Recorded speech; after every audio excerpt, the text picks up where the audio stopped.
A group called Progressive Young Leaders Assembly has called on President Bola Tinubu and the national leadership of the All Progressives Congress to overhaul the ruling party's reward system for members and prioritize the appointment of party stalwarts who fought tooth and nail in ensuring his victory and that of the party in the 2023 general elections.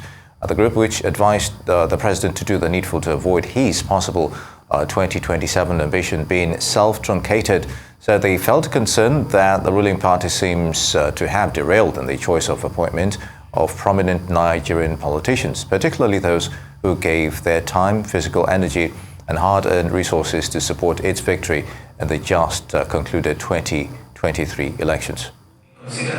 We are disturbed that a considerable number of the people that the APC rewarded with ministerial slot, for example, could not match the resilience, sacrifice of energy and resources of other members that are yet to get even a simple letter of commendation for their efforts. We cannot fathom why there is still a silence on Senator Obi Omowagegi, former Deputy Senate President who also contested on the platform of the APC but lost out in the 2023 elections.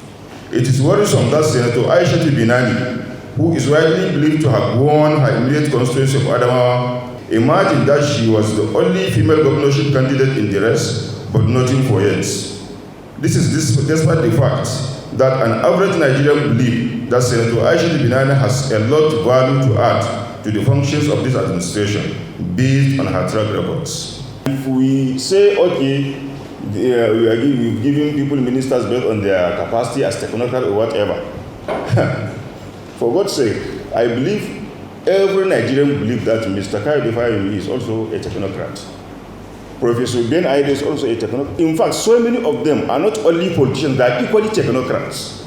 A convener of Progressive Young Leaders Assembly, Abubakar Kurawa, joins us right now for more on this particular story. Well, good to have you here on Newsday. And from that particular interview there, a lot of people are feeling aggrieved by the president and his probably kitchen cabinet for leaving some behind. But at the same time, the president cannot reward every single member of the APC who worked to ensure his victory at the polls.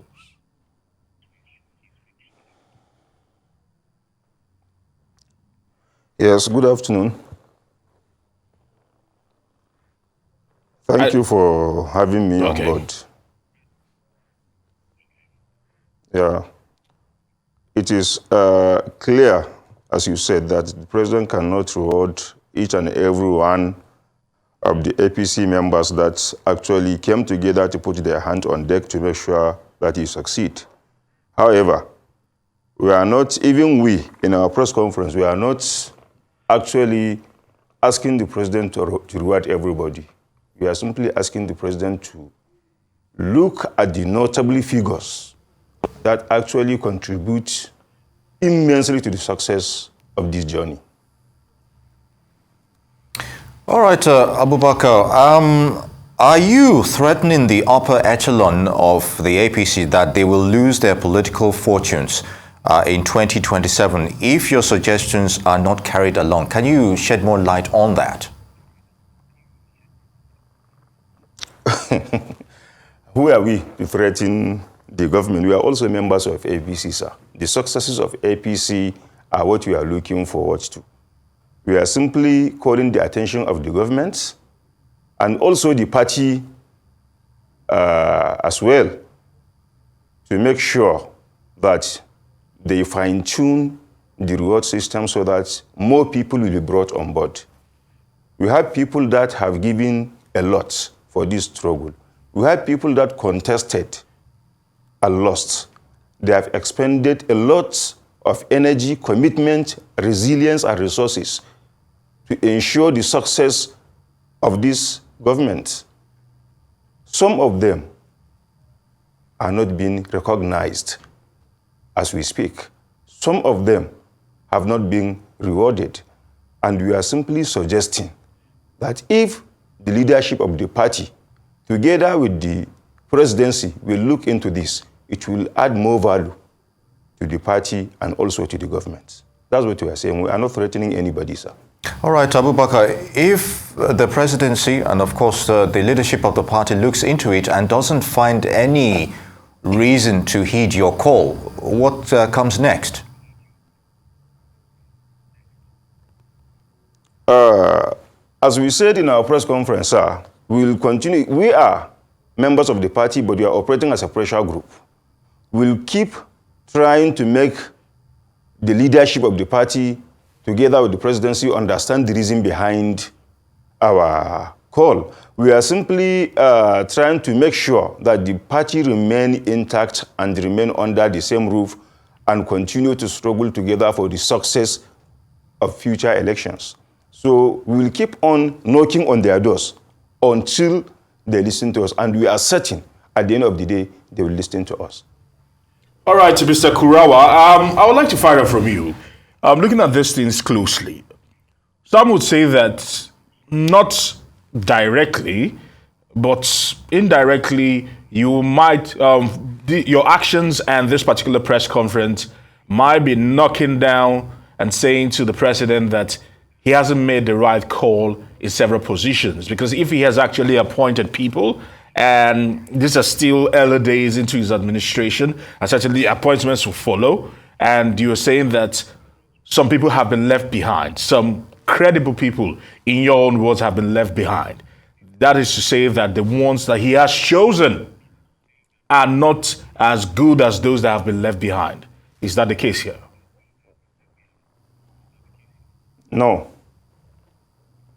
Not entirely the case. But partly the case. In some cases, okay, you may have one or two persons that we feel most certainly that are better than some that made the list. However, it's not an entirely wrong something. We are simply calling the attention. You know, this appointment is not only ministerial. There are so many other positions. We thank the president very well for keeping to his word in appointing so many young men as his ministers.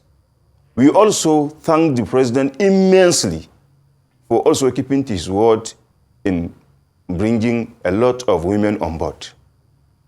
However, we are simply calling the attention of the presidency that subsequent appointments should take cognizance of those individuals that have invested so well and that have performed Mr. well. Mr. Kurawa, please, would you permit me to interject? Yes. Because you seem to be playing to the gallery. At this moment, can you be a little bit specific about some of these individuals you feel that are deserving of key positions within the government of President Bola Ahmed Tinubu? Okay, yeah, I can be a little more specific. I can mention a few names as we did also in our press conference. Yes.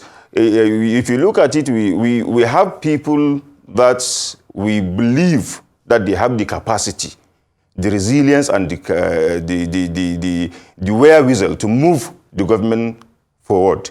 People like Dr. Kayode Fayemi, for example, and people like Ovi Omo Agege, the former Senate President, Deputy Senate President, people like Aishatu Binani, the only female gubernatorial candidate of the APC, or even in the country, and people like Abdul Salam Zawra, of course, who perform wonderfully well in making sure that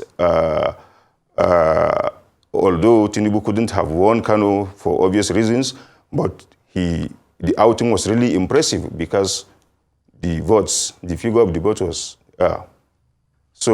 and so many others. There are so many of them. We can keep mentioning names, but we are simply trying to call the attention of because they know them.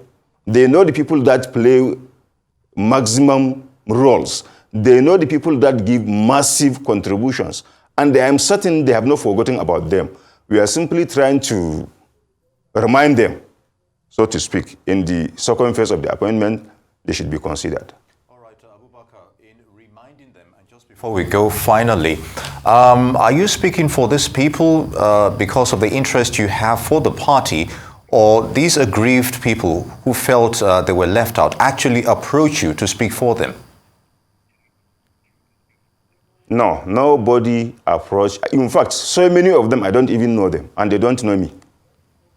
I'm speaking solely based on my interest for the success of APC and this government. Pure and simple. All right, I want to say many thanks to you, Abubakar Kurawa, for your time here on Newsday.